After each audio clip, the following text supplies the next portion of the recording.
Bora começar! E esse ano é ano de Copa, né? Um ano da gente se alegrar, é um ano da galera aí falar assim, nossa seleção vai ser hexacampeão. E a gente tá nessa batalha aí desde 2006, que a gente venceu 2002, né? E 2006 era pra gente ser o hexa, com aquela poderosíssima seleção. Infelizmente não fomos, e 2010, 2014, 2018, 2022... Espero que não seja o caso de 2026, né? As coisas andam difíceis. Porém, esse ano a gente vai ter uma peculiaridade aí diferente, porque a gente tem umas coincidências aí bacana. Olha só, veja só. Na última Copa do Mundo que a gente venceu, a seleção brasileira já nem era mais aquela seleção brasileira de 94 e aquela de 98 que a gente perde pra França. Veio com uma seleção brasileira lá em 2002 com o nosso principal jogador vindo sofrendo de uma grande lesão, que foi o Ronaldo lá quando ele jogava na Inter de Milão. E nessa lesão praticamente ele poderia ficar fora da Copa do Mundo, ou fora até dos principais jogos ali do começo, da fase de grupo, das oitavas. Só que ele se recuperou e foi o cara da Copa, foi o artilheiro da Copa, fez os 2 gols da final. Tipo assim, caiu do céu. Ronaldo fenômeno. E acredite se quiser, a gente tem um paralelo muito parecido, que é Neymar. Neymar vai chegar o ano de Copa e ele tá com uma lesão aí. O Neymar vem enfrentando de uma lesão aí no ligamento dele aí, no metatarso, não lembro mais onde é que é, porque o Neymar tem lesão demais. Então a gente tem esse paralelo aí com o Ronaldo. Veja só como são as coisas, né? E não param por aí as coisas. Vamos lá. Lembra do Ronaldinho? O Ronaldinho que ainda não era aquele Ronaldinho. Era o Ronaldinho que já tinha saído do Cruzeiro, já tava dando aquele tour pela Europa ali. E tava onde? Paris Saint-Germain. O Ronaldinho já estava jogando um grande futebol pelo Paris Saint-Germain. Tá claro que não era aquele Ronaldinho, mas sim já era um potencial jogador. Já não era apenas uma promessa. Vai ser uma promessa. Não, ele já era um potencial jogador. E veja só, a gente tem um potencial jogador jogando na França hoje, que se chama Endrick, que fez uma baita estreia aí pelo Lyon, já marcou um gol, aí depois foi lá, marcou um hat-trick. Cara, é uma estreia meteórica. A gente vai fazer um vídeo só do Endrick aqui. A gente não, eu. E a gente também tem esse paralelo, cara. E a gente pode botar aqui em suas devidas proporções, porque Ronaldinho já estava em crescimento, era um garoto que estava chegando lá em Paris e estava em seu crescimento.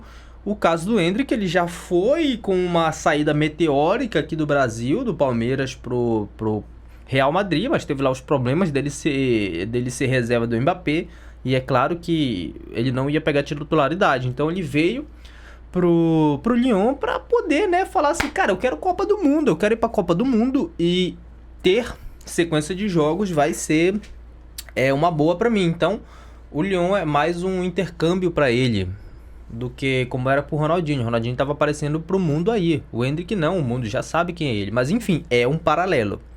E a gente vai ter outro aqui também. Um ponta veloz e explosivo. Tipo, cara, Denilson. Lá na Copa do Mundo 2002 ficou lá marcada aquela foto que ele tá correndo de 6 jogadores da Turquia. E a gente também tem um jogador que é um ponta explosivo que tá no Real Betis, que é o Antony. A gente não sabe se o Antony vai pra Copa, mas que o Antony tá fazendo...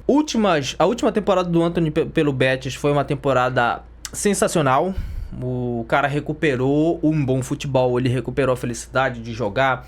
Ele meio que conseguiu superar aqueles problemas que ele tinha, que foi pra draga do Manchester. E lá na draga do Manchester é uma máquina de massacrar jogador, de destruir talentos. Assim como o Denilson, que o Denilson não fez uma boa passagem pelo Betis, que foi o maior time do qual ele jogou. Mas ele era um ponta, ele era um cara que corria, um cara que driblava. Era um cara que era pra fazer a diferença, assim como o Antony. O Antony é um ponta, é um cara que corre, é um cara que dribla, é um cara que faz a diferença. Então temos mais um paralelo e não para por aí. A gente vai ter aqui outros paralelos, a gente tem mais 3 ainda aqui, ó.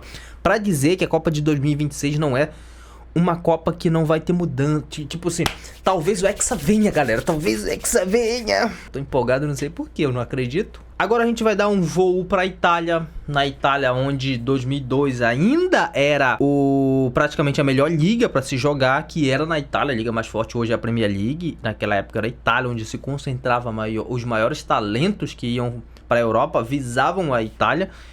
E a gente tinha ali o melhor lateral direito do mundo naquele momento, que era Cafu. Cafu ainda atuando pela Roma, jogando uma barbaridade. Praticamente não tinha concorrentes para ele dentro da seleção. Era óbvio que ele ia chegar na seleção e ia ser titular. Mas a gente também tem um paralelo, que é o nosso cabeçudo do nosso Mengão, o Wesley. O Wesley também tá lá fazendo a diferença, sendo assunto na imprensa da Itália. O cara chega, o cara faz gol, o cara faz a diferença. Ele não é titular lá no time do Gasperini, porque lá o Gasperini joga com um estilo totalmente diferente, os seus 3 zagueiros, ele joga com pontas mais aberto, fazendo aquele corredorzão. Às vezes o Wesley joga como lateral esquerdo, mas toda vez que ele entra, ele é um jogador que faz a diferença, e quando ele começa como titular também. E é um lateral que tá fazendo gols, olha só, veja bem. Mais um detalhe aí pra gente ficar de olho, né? A gente falar assim, não, o Hexa tá por aí, o Hexa tá perto. A gente tem aqui as nossas coincidências aqui com o time de 2002, que foi o time que venceu a última Copa. Temos mais duas no caso.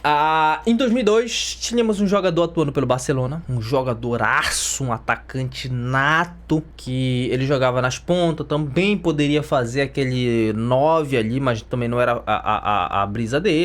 Ele atuava também como um meio ofensivo, aquele meio atacante, e que foi bola de ouro. A gente tá falando aqui do Rivaldo.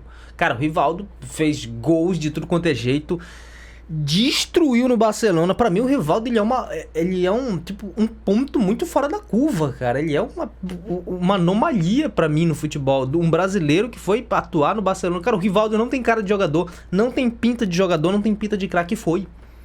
Conseguiu ser um craque de bola. E a gente tem também um que seguiu os mesmos passos. Rafinha, um ponta, um craque de bola. Praticamente era pra ser um bola de ouro na minha cabeça. Ele é um bola de ouro simbólico, jogando uma barbaridade. Cara, não tem tempo ruim. Rafinha joga, Rafinha corre. Tipo, quando não tem o Yamal em campo, ele é o dono do time. Ele é o dono do time, atuando nas suas melhores temporadas. E a gente tem esse paralelo também, esse nível de comparação. E a cada vez que eu vou vendo esse nível de comparação, essas coisas, vai me alegrando, cara, vamos ser Hexa. E o último paralelo, não tão importante assim, é que esse ano a seleção não é a grandiosíssima favorita. A favorita é a França e a Espanha. A Espanha não era naquela época, mas lá em 2002 era a França que era uma das grandes favoritas.